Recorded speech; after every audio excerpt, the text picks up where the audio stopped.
Sabtu malam setelah pemeriksaan, Habib ditahan. Padahal baru pemeriksaan identitas FPI, belum masuk ke materi. Proses penyidikan belum selesai, tapi tangan sudah diborgol dan ditempatkan di tahanan narkoba dengan alasan agar tidak melarikan diri, tidak menghilangkan barang bukti, dan tidak mengulangi perbuatan. Habib penuhi surat pemanggilan dengan kooperatif dan datang sendiri, tapi Polri menyampaikan menyerahkan diri dan main menahan meski penyidikan belum selesai dan belum masuk materi. Bukankah seharusnya menyelesaikan penyidikan terlebih dahulu kemudian ke tahap pengadilan? Disampaikan bahwa Habib ditahan karena melanggar prokes. 5 lainnya dikenakan pasal 93 Undang-Undang Nomor 6 Tahun 2018 tentang kekarantinaan kesehatan. Apakah Petamburan masuk ke daerah kekarantinaan? Tak cukup pasal tersebut, ternyata dilayangkan pasal baru, khusus Habib, dikenakan pasal 160 KUHP tentang penghasutan untuk melakukan kekerasan dan pasal 216 KUHP tentang menghalang-halangi ketentuan undang-undang. Apakah Habib melakukan penghasutan tersebut dan menghalang-halangi ketentuan undang-undang yang dimaksud? Sejatinya, pasal 160 dan 216 ini merupakan delik material dan harus ada akibat yang konkret.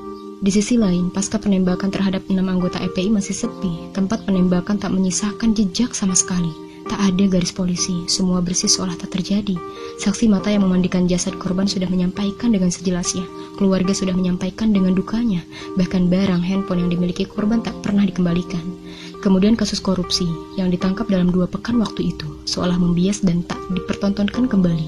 Bagaimana keadilan di negeri ini? Korupsi bermiliaran rupiah merugikan negara dan merampas hak warga yang kelaparan, warga yang kesulitan, dan hanya berharap dari dana bansos yang ternyata dikurangi. Banyak ulama yang berbicara tentang ketidakadilan belakangan ini, tentang kezoliman ini, walau bagaimanapun adanya, kebenaran harus tetap ditegakkan. Kami tak punya tangan yang bisa berkuasa dan menentukan. Kami hanya punya hati yang rasanya detik ini merasakan sakit kering sampai ke kerongkongan, melihat kebenaran yang dibeli karena jabatan. Semoga kita masuk kepada orang-orang yang benar, yang menengadahkan tangannya untuk meminta keadilan, karena pada akhirnya hanya Allah yang maha adil dan akan mengadili di yaumul hisab nanti. Ya Allah, sibukkanlah orang-orang zalim dengan orang zalim lainnya. Selamatkanlah kami dari kejahatan dan limpahkanlah sholawat kepada seluruh keluarga dan para sahabat semuanya. Amin.